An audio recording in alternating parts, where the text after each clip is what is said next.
Good morning money persons, welcome to ask money first show. ముందుగా మీకు మీ కుటుంబ సభ్యులందరికీ గణతంత్ర దినోత్సవ శుభాకాంక్షలు.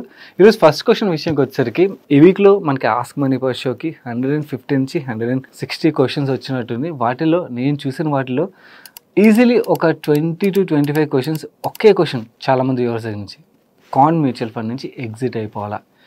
దీనికి రీజన్ నేను క్లియర్లీ అర్థం చేసుకోగలను. Yes, Quant funds significantly underperform చేస్తున్నాయి. లాస్ట్ 1 yearలో చూసినట్టయితే ఈ అండర్ పర్ఫార్మెన్స్ మాత్రమే కాకుండా రీసెంట్గా క్వాంట్ ఏఎంసీ ఒక ప్రమోటర్ సందీప్ టండన్ గారు ఎవరైతే ఉన్నారో ఫ్రంట్ రన్నింగ్ ఇష్యూ రిలేటెడ్గా సెటిల్మెంట్కి వెళ్తున్నారు అని చెప్పి ఏదైతే న్యూస్ సర్క్యులేట్ అవుతుంది, దీంతో ఈ ప్యానిక్నెస్ అయితే కనబడుతుంది. దీని రిలేటెడ్గా అంటే నా వ్యూ ఏదైతే ఉందో, నా ఓవరాల్ ఎక్స్పీరియన్స్ ఏదైతే ఉందో దాని ఆధారంగా మీకు నేను ప్రీవియస్గా వేరే ఎంసీలో చూసింది ఇవన్నీ కలిపి మీకు ఆన్సర్ చేయడానికి అయితే ప్రయత్నిస్తాను. దాన్ని బట్టి మీరు మీ డెసిషన్ అయితే మీరు తీసుకోవచ్చు. దిస్ ఈజ్ మై ఒపీనియన్ అన్నమాట. ఈ ఒపీనియన్ షేర్ చేసే ముందు మీ అందరికీ ఒక విషయం అయితే గుర్తు చేయాలి. లాస్ట్ 1.5 yearగా మన regular ask money first show followers cells concentrated can't అవ్వచ్చు, వేరే ఏఎంసీ అవ్వచ్చు, కాన్సన్ట్రేటెడ్ పోర్ట్ఫోలియోతో మనకి క్వశ్చన్స్ వచ్చినట్టయితే నేను వ్యూవర్స్ క్లియర్గా చెప్పేవాడిని, ఏఎంసీలోని మనం కాన్సన్ట్రేటెడ్ పోర్ట్ఫోలియో క్రియేట్ చేయడం అనేది కరెక్ట్ కాదు అని ప్రతిసారి చెప్పినా కూడా ఇప్పటికీ అలాంటి క్వశ్చన్సే చాలా వరకు కనబడతాయి. అంటే క్వశ్చన్స్ అంటే వాళ్ళు తెలియక చేస్తున్న పొరపాటు అన్నమాట. ఏంటంటే పర్ఫార్మెన్స్ బాగుండేసరికి ఒకే ఎంసీలోనే ఇన్వెస్ట్ చేసేస్తుంటారు. అది ఎప్పటికీ కరెక్ట్ కాదు. సో అలా చేస్తే ఏమవుతుందంటే డెఫినెట్లీ మనం రాంగ్ డెసిషన్ అవుతుంది. ఎందుకంటే ఇప్పుడు క్వాంట్ కేసే తీసుకుందాం, సడన్లీ అండర్ పర్ఫార్మెన్స్ ఏదైతే ఉందో దీంతో మొత్తం పోర్ట్ఫోలియోలోని క్వాంట్ ఒక ఫండ్సే కనబడుతున్నాయి అనుకోండి, ఆటోమేటిక్గా మీకు ఆ ప్యానిక్నెస్ అయితే క్రియేట్ అవ్వడం కామన్ కదా. అదే లచ్చే మీ దగ్గర ఒక 5 ఫండ్స్ ఉన్నాయి, అందులోనే ఒకటి క్వాంట్ ఏఎంసీ ఫండ్ అనుకోండి, అంత పెద్ద ప్యానిక్ అవ్వాల్సిన విషయం ఉండదు కదా. సో అందుకని ఇది ఒక లెసన్ కింద గుర్తుంచుకోండి. ఎవరైనా ఏదైనా సింగిల్ ఏఎంసీలోని కాన్సన్ట్రేటెడ్ పోర్ట్ఫోలియోస్ క్రియేట్ చేసుకున్నట్టయితే మాత్రం that is not right. Okay, ఇది క్వాంట్ రిలేటెడ్ కానీ కాదు, any AMC. Okay, that strategy is not right. గుర్తుంచుకోండి, దిస్ ఈజ్ హార్డ్ లెసన్. ఎవరైనా కూడా నేర్చుకున్నట్టయితే మీరు గుర్తుంచుకోవాల్సింది. Now when it comes to ఈ క్వాంట్ ఫండ్స్ రిలేటెడ్గా ఏం చేయాలి? ఇలాంటి టైంలోని ఎవరైనా ఇన్వెస్టర్స్ ఎమోషన్కి వెళ్ళిపోయి వాళ్ళు redemption related panic button press చేసి ఆ రిడమ్షన్ చేసేసారు అనుకోండి, దానివల్ల యాక్చువల్లీ ఇంకా ఎక్కువ ఇంపాక్ట్ అయితే క్రియేట్ అవుతుంది అన్నమాట.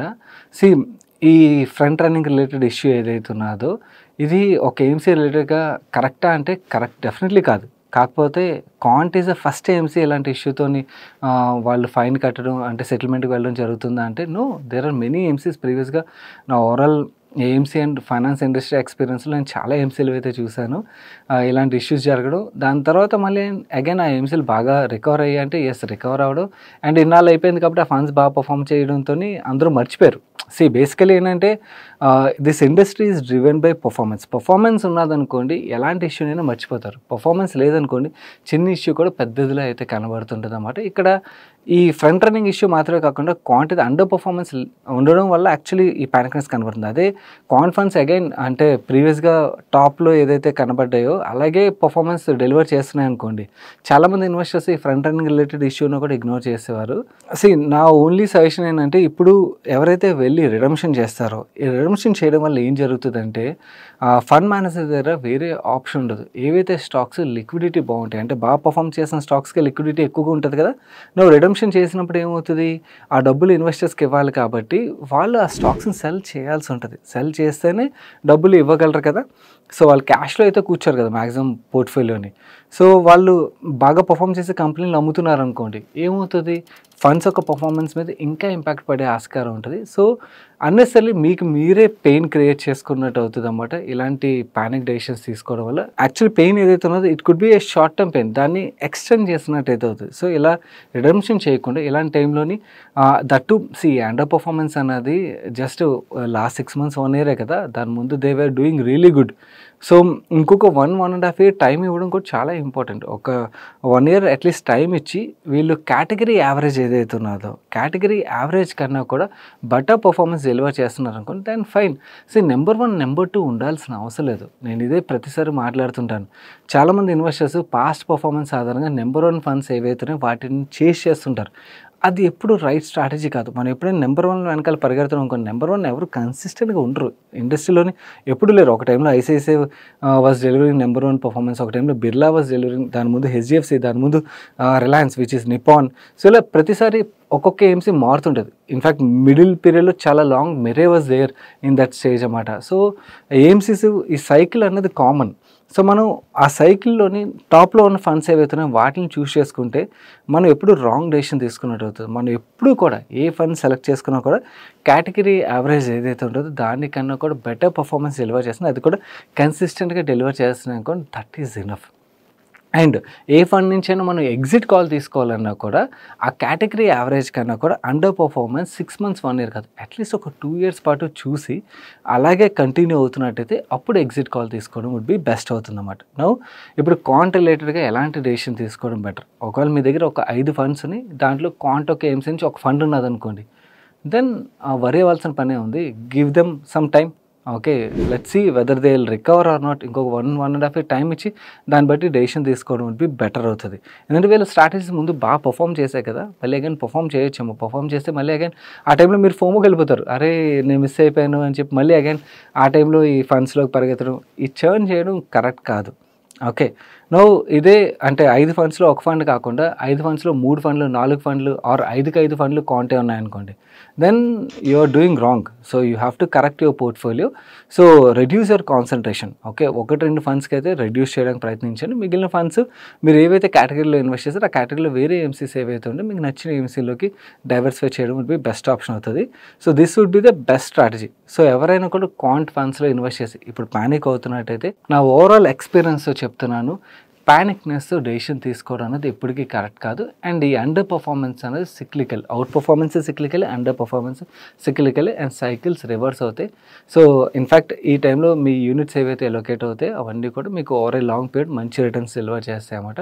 భయపడకండి, ఇంకో 1 year చూసి కేటగిరీ యావరేజ్ కన్నా బెటర్ పర్ఫార్మెన్స్ డెలివర్ చేస్తున్నట్టయితే కంటిన్యూ, లేదు అంటే అప్పుడు డెసిషన్ తీసుకోవడం బి బెస్ట్ ఆప్షన్ అవుతుంది.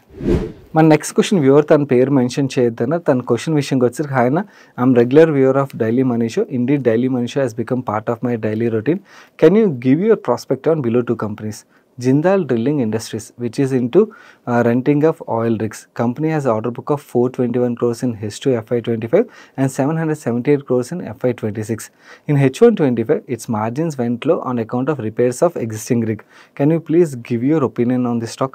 Second, Natco Pharma. It is at lower valuation, PE multiple of 11.5 times, which is very less when compared with PS. It seems that majority of the jump for this company's earnings is on account of drug Revlimid, which is volume limited till Jan 2026, as the company can sell Revlimid till Jan 2026. Is it good to hold for next 1 year? రెండు చాలా interesting companies గురించి అయితే అడిగారని. ముందుగా Jindal drilling ఏదైతే ఉందో దీని గురించి మాట్లాడుకుందాం.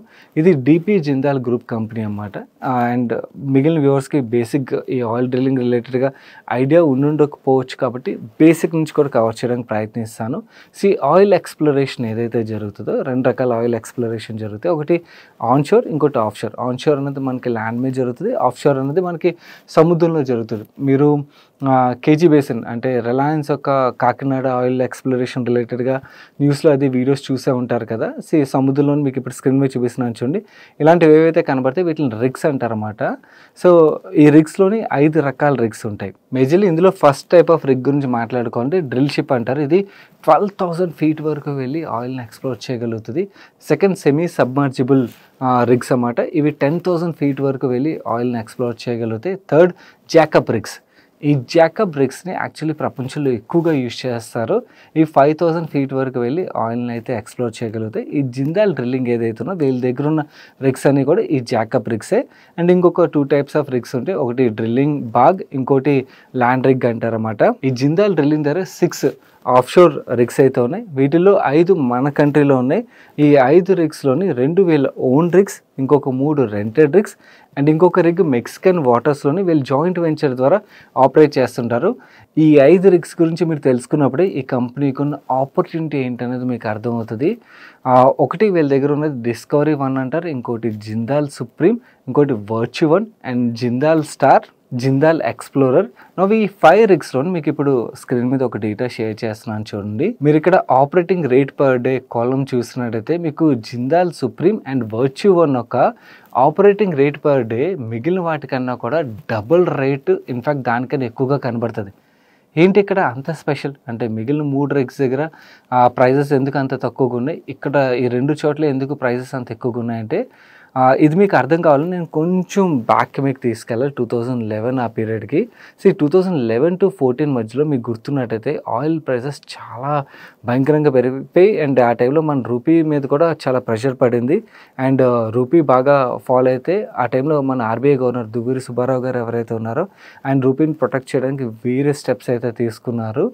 అండ్ ఆ టైంలో ఆయిల్ ప్రైస్లు ఏవైతే అంతలా పెరిగిపోయాయో దాంతో ఈ ఆయిల్ ఎక్స్ప్లోరేషన్ కంపెనీస్ ఏవైతే ఉంటే వీటిలోని గ్రీడ్ పెరిగింది. ఆటోమేటిక్గా ఎప్పుడైతే ఎక్కువ ప్రాఫిట్ సంపాదిస్తాం గ్రీడ్ పెరుగుతుంది కదా, సో వాళ్ళు ఎక్కువగా రిగ్స్ని ఎస్టాబ్లిష్ చేయడం, ఆయిల్ ఎక్స్ప్లోరేషన్ ఎక్కువగా చేయడం అండ్ అదే టైంలోని అమెరికన్ షెల్ గ్యాస్ ఏదైతే ఉందో దాని యొక్క ప్రొడక్షన్ స్టార్ట్ అవడంతో ఓవరాల్గా యాక్చువల్లీ ఆయిల్ ప్రొడక్షన్ 2011 పీరియడ్లోని 5.5 million barrels per day exploration జరుగుతున్నట్టయితే ఆ 2015 నాటికి ఎంతలా పెంచేశారంటే 10 మిలియన్ బ్యారల్స్ పర్ డేకి అయితే పెరిగిపోయింది. ఎప్పుడైతే సప్లై పెరుగుతుందో మనకు ఆటోమేటిక్గా తెలుసు ప్రైస్ అనేది పడుతుంది అని చెప్పి ఒక టైంలో $100 పర్ బ్యారల్ కన్నా కూడా ఎక్కువ ప్రైస్కి పెరిగిపోయిన ఆయిల్ ప్రైసెస్ ఎంతలో పడిపోయాయంటే ఈ ప్రొడక్షన్ పెరిగిపోయేసరికి $35 పర్ బ్యారెల్కి అయితే పడిపోయి దీంతో ఈ జాకప్ రిగ్స్ యొక్క ఆయిల్ ఎక్స్ప్లోరేషన్కి పర్ డే ప్రైజెస్ ఉంటాయి అది $150K పర్ డే నుంచి $40K పర్ డేకి పడిపోయి అప్పుడు ఈ కంపెనీస్ ఏవైతే ఉంటే వాటి యొక్క పరిస్థితి ఏమైపోయి ఉంటుంది మీకు అర్థమై ఉంటుంది కదా. చాలా కంపెనీస్ బ్యాంక్రప్ట్ అయిపోయి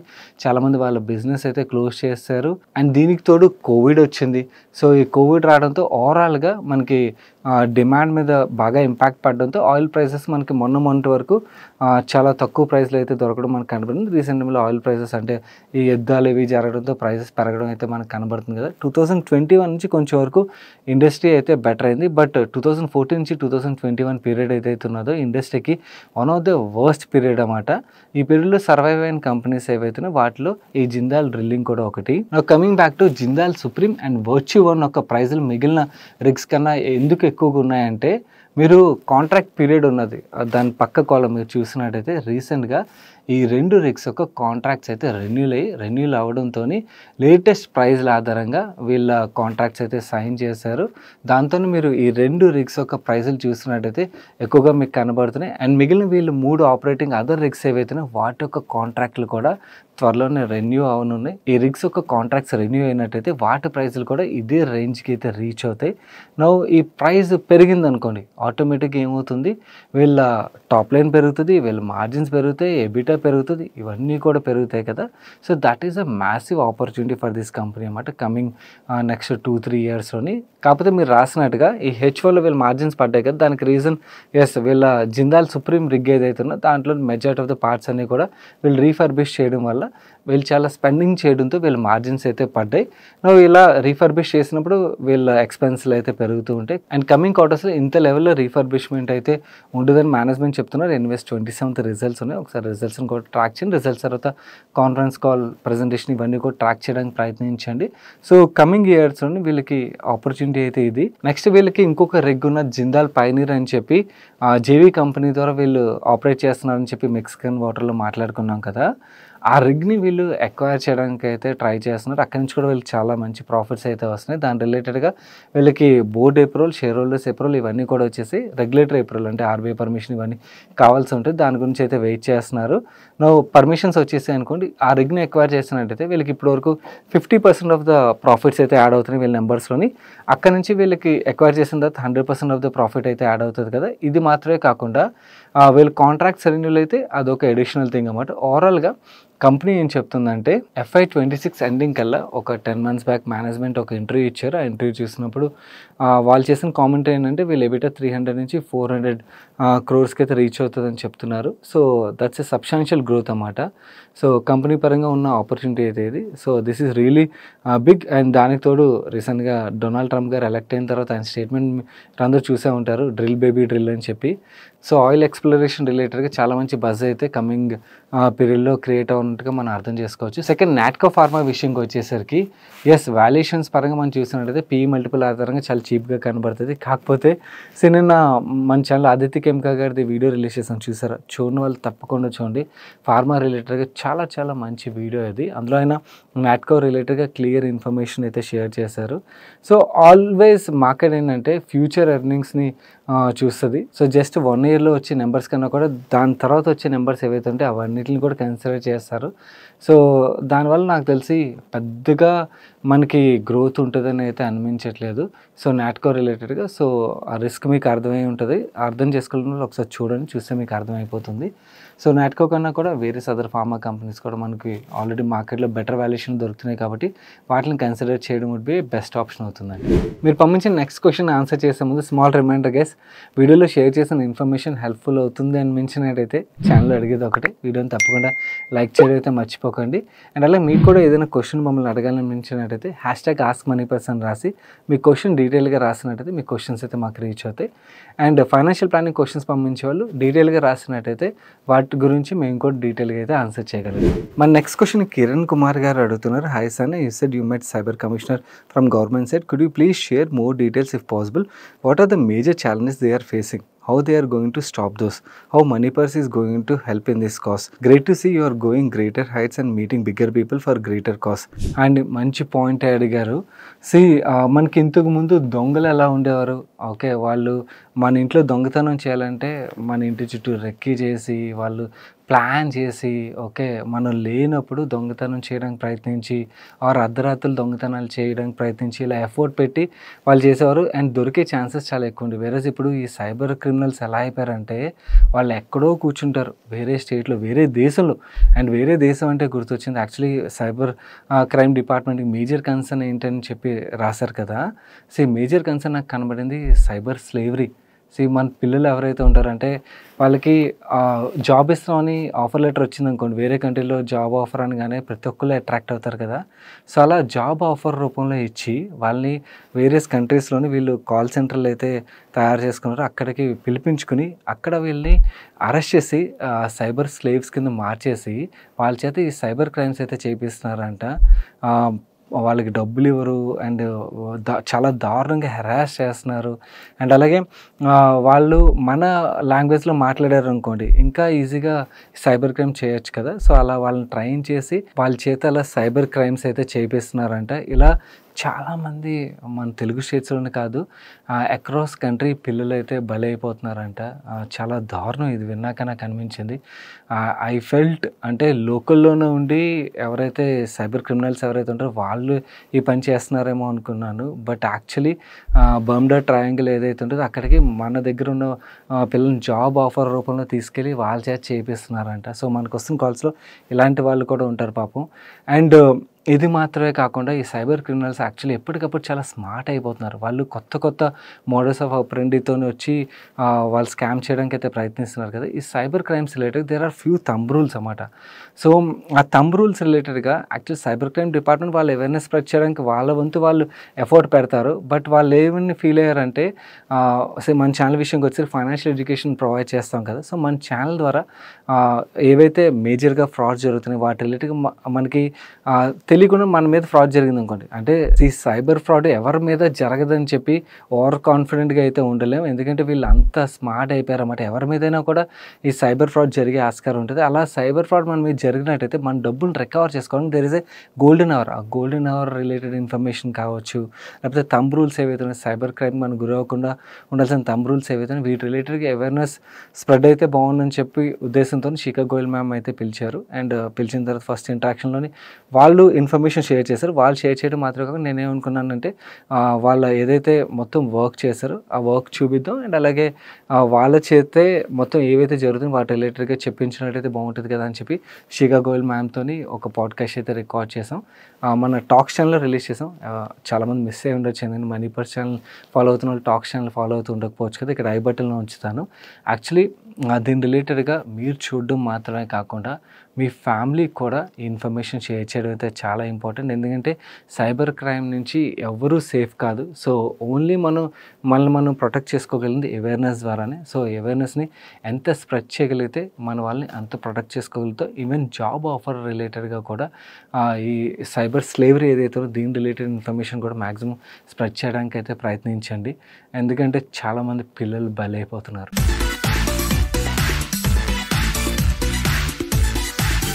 ఈరోజు సండే ఫండే సజెషన్ విషయంకి వచ్చేసరికి అమెజాన్ ప్రైమ్లోని స్పైడర్స్ అని చెప్పి ఒక మూవీ అయితే చూశాను. అందరికీ నచ్చుతుందో లేదో తెలియదు, కానీ నాకైతే బాగానే అనిపించింది. సౌండ్ ఎఫెక్ట్స్ అవి బాగుంటే బాగానే అనిపిస్తుంది. అంటే బీభత్సన్ మూవీ కాదు, కానీ వర్త్ వాచింగ్. అండ్ యాక్చువల్లీ ఈ మూవీ మాత్రమే కాకుండా నా strong suggestion, there are 2 videos. ఒకటి మన టాక్ ఛానల్లో సైబర్ క్రైమ్స్ రిలేటెడ్గా ఏదైతే వీడియో రిలీజ్ చేసామో అదైతే తప్పకుండా మీరు మీ ఫ్యామిలీ చూడాల్సిన వీడియో ఇది. అండ్ చాలా వీడియోస్ అంటే ఫ్రిడ్జ్ టూర్లు, హోమ్ టూర్లు ఇలాంటి వీడియోలు చాలామంది ఎక్కువ షేర్ చేస్తుంటారు. అన్నిటికన్నా ముఖ్యం ఇది. ఎవరి ఫ్రిడ్జ్లోనే ఏ వస్తువులు ఉంటే ఏం లాభం వస్తుంది మనకి? మనం ఈ సైబర్ ఫ్రాడ్స్కి గురవ్వకుండా అవేర్నెస్ పెంచుకున్నట్టయితే మళ్ళీ మన ఫ్యామిలీని, ఫ్రెండ్స్ని ప్రొటెక్ట్ చేసుకోవడానికి అవుతుంది కదా. సో దీని రిలేటెడ్గా అవేర్నెస్ అయితే మ్యాక్సిమం స్ప్రెడ్ చేయడానికి ప్రయత్నిద్దాం. సెకండ్, అలాగే సాటర్డే రోజు ఆదిత్య కేమ్కా గారితో హెల్త్ కేర్ రిలేటెడ్గా ఏదైతే వీడియో చేసామో it's a must watch video. I feel health care is a theme where we can make good money in upcoming years అన్నమాట. సో దాని రిలేటెడ్గా కూడా చూసి మీ నాలెడ్జ్ని అయితే పెంచుకోవడానికి ప్రయత్నించండి. 2 వీడియోలు ఈ వీడియో ఒక ఎండ్ కార్డ్లో ఉంటాయి. These are must watch videos. Movie చూసినా చూడకపోయినా ఈ వీడియోస్ చూడండి, మీ లైఫ్లో వాల్యూ యాడ్ అవుతుంది. మన నెక్స్ట్ క్వశ్చన్ గురు సాయిరామ్ అడుగుతున్నారు. I'm from Kurnool. నా వయసు 24 సంవత్సరాలు. నాకు ఇంకా మ్యారేజ్ కాలేదు. మా ఇంట్లో అమ్మ, నాన్న, నేను మాత్రమే ఉంటాం.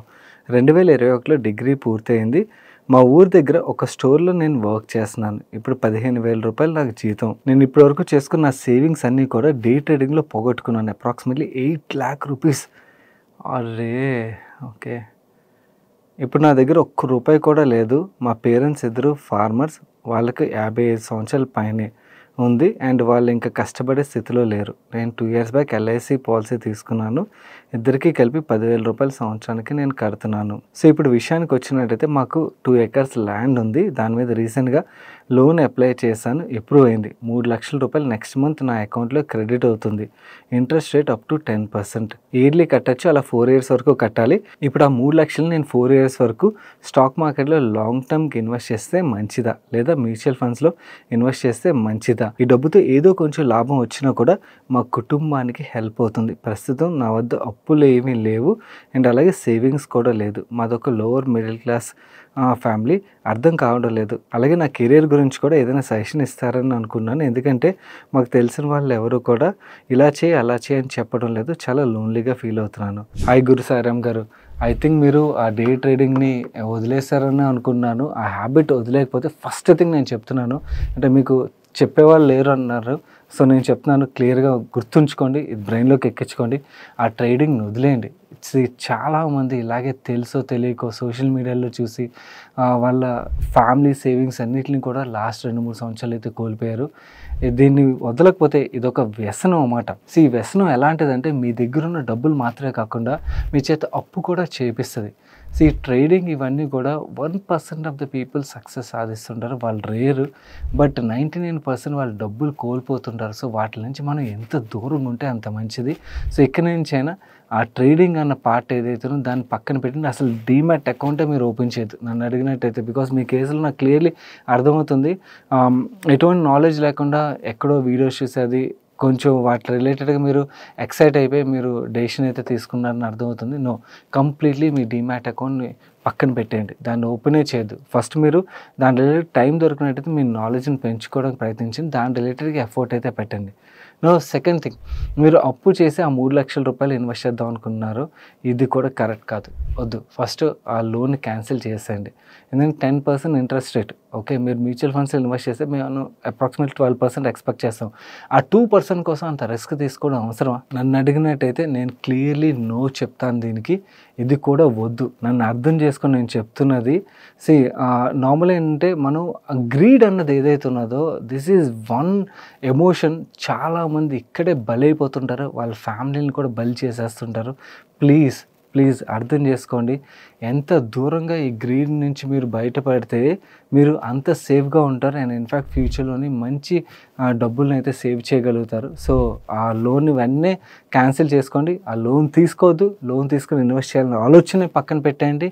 నా ఫస్ట్ సజెషన్ ఏంటంటే, ఒకవేళ మీకు లోన్ తీసుకోవాలని ఆలోచన వచ్చినా కూడా మీరు నెక్స్ట్ ఏమైనా ఎడ్యుకేషన్ పరంగా మీరు దాన్ని ఇన్వెస్ట్ చేసుకోగలిగినట్టయితే మీ ఫ్యూచర్ బాగుంటుంది. అంటే మీరు ఏదైనా స్కిల్ సెట్ నేర్చుకోగలిగారు ఆర్ పీజీ చేయగలిగారు.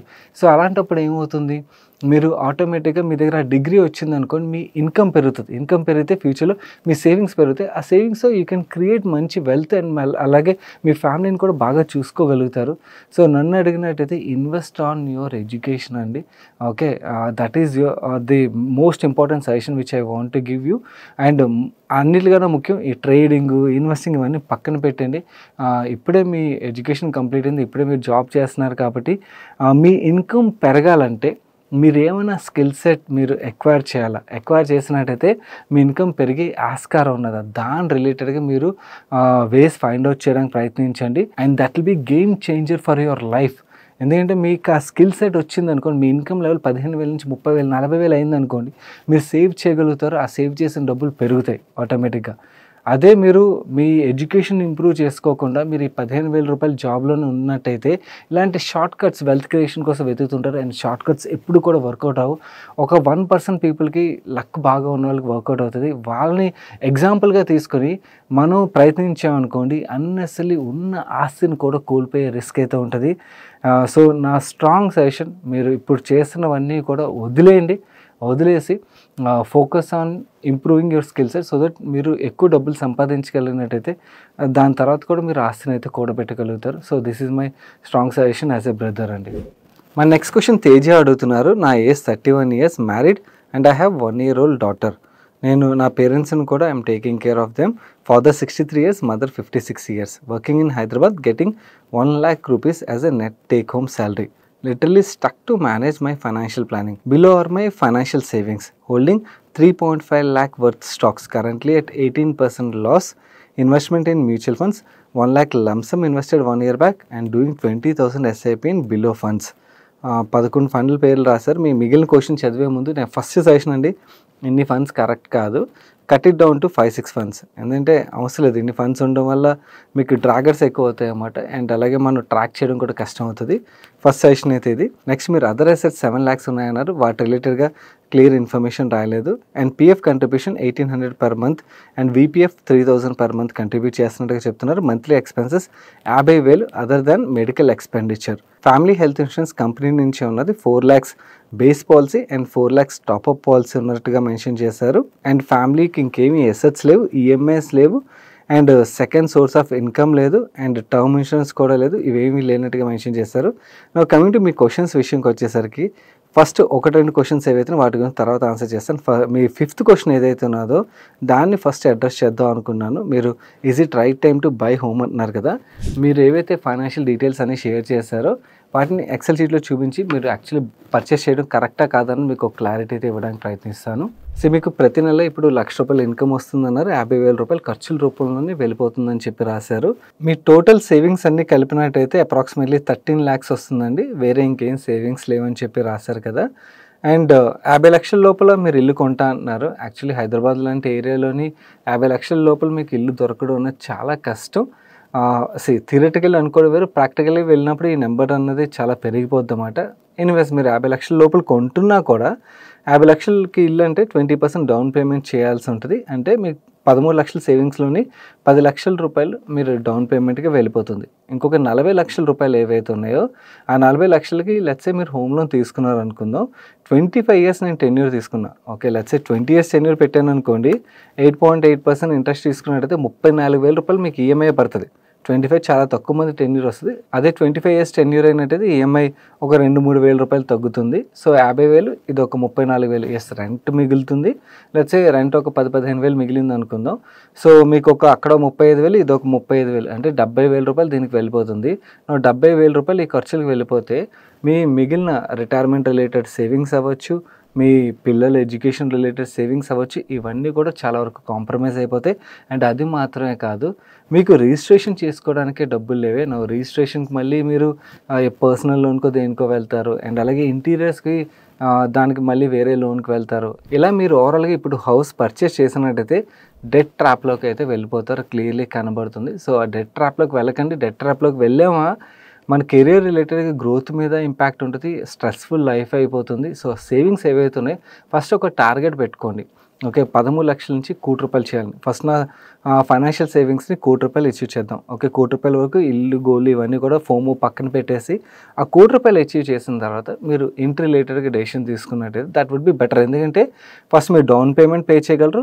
డౌన్ పేమెంట్ పే చేసిన తర్వాత మీ దగ్గర కార్పస్ ఉంటుంది, రిజిస్ట్రేషన్ ఇవన్నీ పోగా ఏదైతే ఆ కార్పస్ ఉంటుందో రేపొద్దున జాబ్ రిలేటెడ్గా ఏమైనా రిస్క్లు అయినా కూడా మీరు ఆ ఈఎంఐలు అవి మిస్ అవ్వకుండా వాటిని కంఫర్టబుల్లీ మేనేజ్ చేయగలుగుతారు. అండ్ మీ పర్సనల్ ఎక్స్పెన్స్లు ఏవైతే ఉంటే వాటిని కూడా కంఫర్టబుల్లీ మేనేజ్ చేయగలుగుతారు. సో దీనివల్ల స్ట్రెస్ అనేది కొంచెం వరకు తగ్గుతుంది. సో ఇప్పుడున్న ఫైనాన్షియల్ కండిషన్లో ఇల్లు కొనడం కరెక్ట్ కాదన్నది నా వ్యూ. సెకండ్, మీరు ఖర్చులు ఉన్నాయి, నేను టర్మ్ ప్లాన్ తీసుకోవాలని అడుగుతున్నారు. సో ఇలాంటి సిచ్యువేషన్లోనే టర్మ్ ఇన్సూరెన్స్ తీసుకోవడం అనేది ఇంపార్టెంట్ అండి. ఎందుకంటే ఏదైనా జరగదని జరిగితే ఫ్యామిలీ ఫైనాన్షియల్ ట్రబుల్లో పడిపోతారు కదా. సో మీకు ఫస్ట్ క్రిటికల్ థింగ్ మీరు ఇన్వెస్ట్మెంట్ కన్నా కూడా టర్మ్ ఇన్సూరెన్స్ ప్లాన్ తీసుకోవడం అయితే మ్యాండేటరీ, అదైతే తప్పకుండా తీసుకోండి. అండ్ నెక్స్ట్, మీరు కడుతున్న పాలసీలు ఏవైతున్నాయో రెండిట్లో మీకు పెద్దగా రిటర్న్ అయితే రాదు.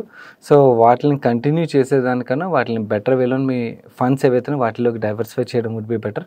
ఇన్ఫ్యాక్ట్ లీకింగ్ బకెట్ అంటాం అన్నమాట. అంటే ఒక బకెట్ ఉన్నది, మీరు వాటర్ ఫిల్ చేస్తున్నారు, దానికి హోల్స్ ఉన్నాయి, లీక్ అవుతుంది అనుకోండి వాటర్, ఆ బకెట్ ఫిల్ అవుతుందా? అవ్వదు కదా. సిమిలర్లీ మనకి ఫైనాన్షియల్ సిచ్యువేషన్ టైట్ ఉన్నప్పుడు ఇలాంటి జంక్ ప్రోడక్ట్స్ ఉన్నాయనుకోండి, దానివల్ల మీ ఫైనాన్షియల్ ఫ్రీడమ్ అచీవ్ చేయడం అనేది చాలా కష్టం అవుతుంది అన్నమాట. ఆ లీక్స్ మనం కవర్ చేసుకున్నట్టయితే దెన్ ఆ బకెట్ని ఫిల్ చేయగలుగుతాం. సిమిలర్లీ ఇలాంటివన్నీ కూడా మనం క్లోజ్ చేసి ప్రాపర్ ప్రొడక్ట్స్లో పెట్టుకోగలిగినట్టయితే ఆ డబ్బుల్ని ఓవర్ ఏ లాంగ్ పీరియడ్ మీరు మంచి రిటర్న్ సంపాదిస్తారు, మీ ఫైనాన్షియల్ ఫ్రీడమ్ కూడా అచీవ్ చేయగలుగుతారు.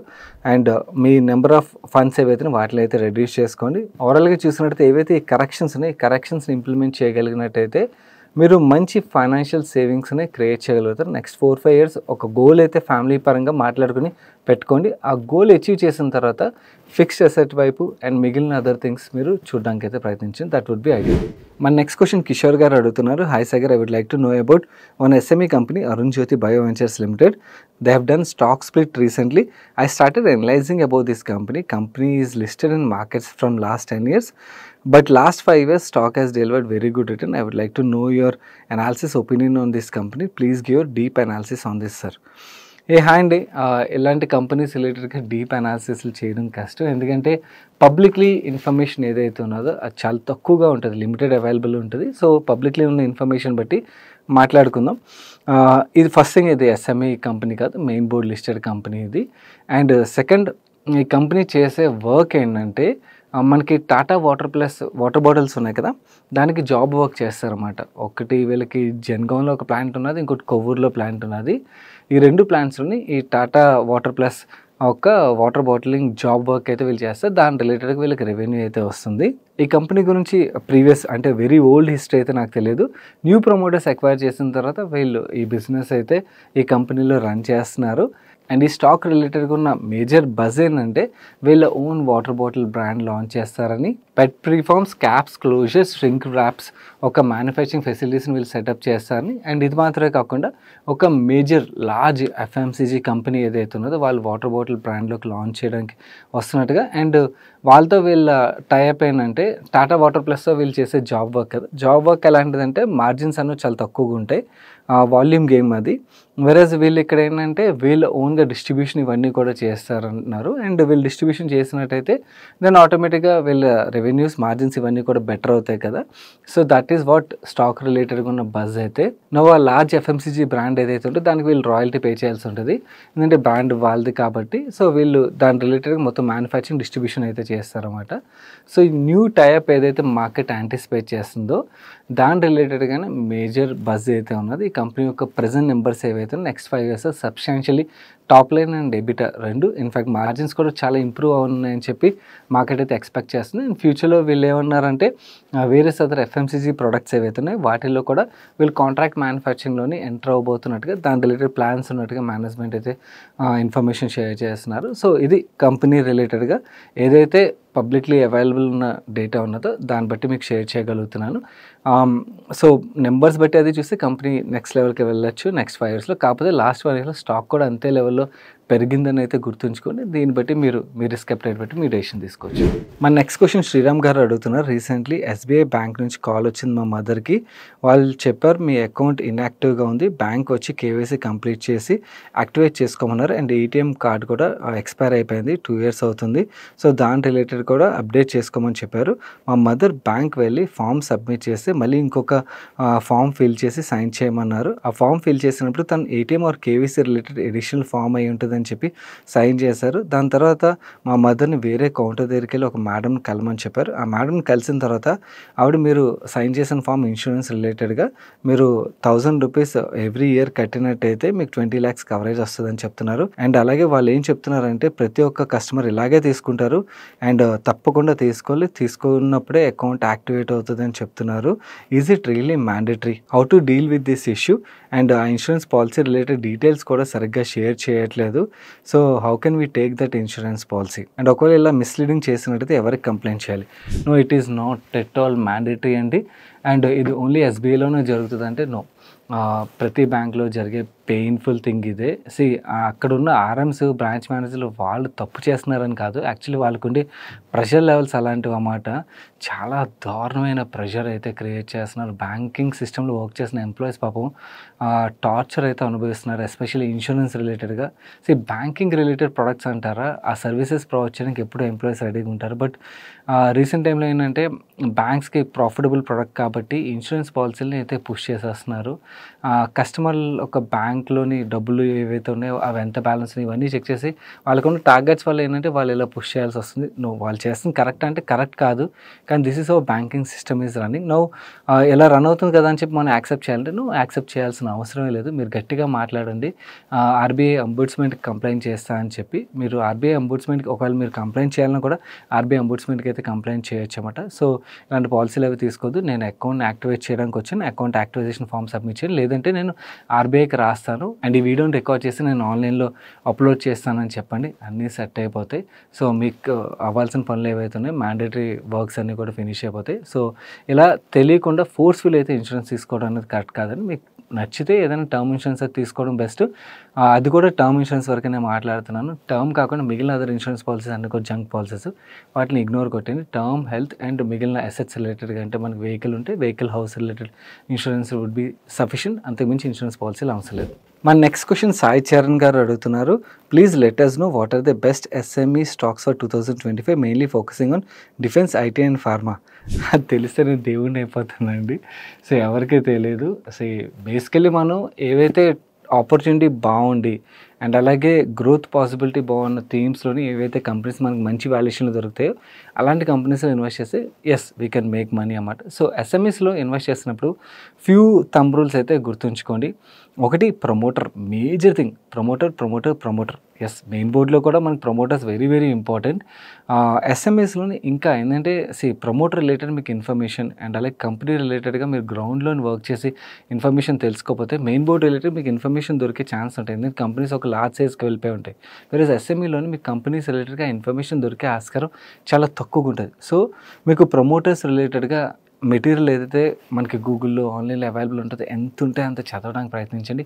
వీడియోస్ ఉన్నట్టయితే వాటిని చూడడానికి ప్రయత్నించండి. దట్ ఈస్ వేర్ మీరు ఇన్వెస్ట్మెంట్ రిలేటెడ్ డెసిషన్ తీసుకోవడానికి మేజర్ కాన్ఫిడెన్స్ బూస్టర్ అయితే అవుతుంది. సో ప్రమోటర్స్ రిలేటెడ్గా అండ్ అలాగే బిజినెస్ రిలేటెడ్గా అండ్ టోటల్ అడ్రసబుల్ మార్కెట్ ఏదైతే వాళ్ళ ప్రొడక్ట్స్ అమ్ముతున్నారో దాని రిలేటెడ్గా అండ్ అన్నిటికన్నా ముఖ్యం వీళ్ళు అసలు ఎస్ఎంఈ ఐపీఓకి ఎందుకు వచ్చారు అంటే ఆ ఫండ్ రైజ్ ఏదైతే చేస్తున్నారో ఆ ఫండ్ రైజ్ చేసినప్పుడు ఆ డబ్బుల్ని యూటిలైజ్ ఎలా చేస్తామని అయితే చెప్తారు కదా.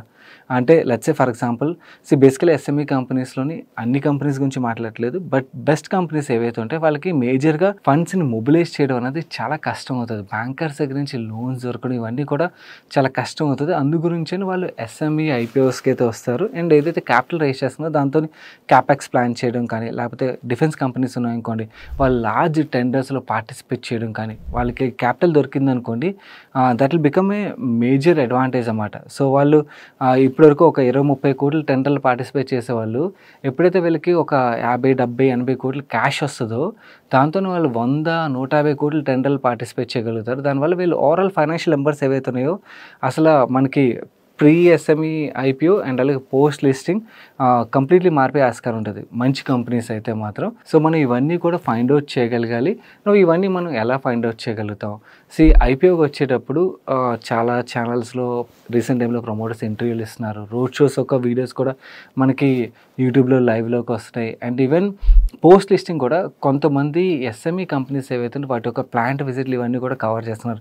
మీరు ఒకసారి యూట్యూబ్లో సెర్చ్ చేయండి, దొరుకుతాయి. రీసెంట్గా నేనైతే ఐ స్టార్టెడ్ ఎక్స్ప్లోరింగ్. అండ్ అలాగే మనకి ప్రమోటర్స్ని రీచ్ అవ్వడం కూడా కొంతవరకు ఈజీ అన్నమాట. ఆ కంపెనీస్ యొక్క ప్రమోటర్స్ మనం కాల్ చేసి ఆర్ బెయిల్ పెట్టి ఇన్ఫర్మేషన్ అయితే ఫైండ్ అవుట్ చేయగలుగుతాం. అండ్ ప్రమోటర్స్ మీటింగ్ కూడా చాలా వరకు ఎంకరేజ్ కూడా చేస్తారు కొంతమంది, అందరూ అవ్వకపోవచ్చు, బట్ కొంతమంది అయితే ఎంకరేజ్ చేస్తారు. సో అలా మీట్ అవ్వగలిగినట్టయితే ఇంకొంచెం మీకు కంపెనీ రిలేటెడ్గా క్లారిటీ వస్తుంది. దాని తర్వాత మనం ఇన్వెస్ట్మెంట్ డెసిషన్ తీసుకోవడం అయితే బెటర్ అవుతుంది. ఈ సంవత్సరం ప్రిడామినెంట్లీ డిఫెన్స్ స్పేస్లో, మనకి ఫార్మా స్పేస్లో పెద్దగా ఎస్ఎంఈలో కంపెనీస్ ఐపీఓగా వస్తాయా అంటే ఐ డౌట్. బట్ డిఫెన్స్ స్పేస్లోని అండ్ అలాగే టెక్నాలజీ స్పేస్లోని అండ్ కన్జ్యూమర్ స్పేస్లో ఎస్పెషల్లీ B2B సైడ్ కానీ ఇలాంటి కంపెనీస్ మనకి ఐపీఓగా వస్తున్నట్టయితే చూడండి. పవర్ స్పేస్లో కూడా మనకి ఇంట్రెస్టింగ్ కంపెనీస్ అయితే వస్తాయి. సో రెగ్యులర్గా మనం ఎఫర్ట్ అయితే పెట్టాలి. మల్టీ బ్యాగర్స్ ఊరికే రావు, ఎఫర్ట్ పెడితేనే వస్తాయి. సో మెయిన్ బోర్డ్ అవ్వచ్చు, ఎస్ఎంఈ అవ్వచ్చు. ఈ సంవత్సరం నేను ప్రిడామినెంట్లీ ఫోకస్ చేసే థీమ్స్ విషయంకి వచ్చేసరికి defence, IT, pharma and power, ఈ 4 థీమ్స్. అండ్ అడిషనల్గా ఇంకేమన్నా ఆపర్చునిటీస్ కనబడితే రీసైక్లింగ్ ఈజ్ వన్ స్పేస్, అడిషనల్గా అదొక స్పేస్ చూడొచ్చు. అండ్ అలాగే లగ్జరీ స్పేస్ ఏదైతే ఉన్నదో, అంటే లగ్జరీ బ్రాండ్స్ సైడ్ ఫోకస్ చేసే కంపెనీస్ ఏవైతే ఉంటాయి అక్కడ కూడా చాలా మంచి ఆపర్చునిటీ, డెకేడల్ ఆపర్చునిటీ అయితే క్రియేట్ అవుతుంది. సో ఈ స్పేస్లు చూడొచ్చు. అండ్ ఇండివిజువల్లీ మనకి ఏమైనా మంచి కంపెనీస్, మంచి ప్రమోటర్ కంపెనీస్ వస్తున్నట్టయితే మంచి వాల్యుయేషన్ ఉంది. That is where we can look in to it. So ముందుగానే ఏ ఎస్ఎంఈ స్టాక్స్ ఈ సంవత్సరం బాగా పర్ఫామ్ చేస్తాయని అయితే ఎవరు చెప్పలేరండి. That is impossible. ఎవరైనా చెప్తున్నా కూడా అది వాళ్ళు ఊరికే ఏదో చెప్తున్నారు, ఏంటంటే ఎవరి వల్ల కాని పని అది.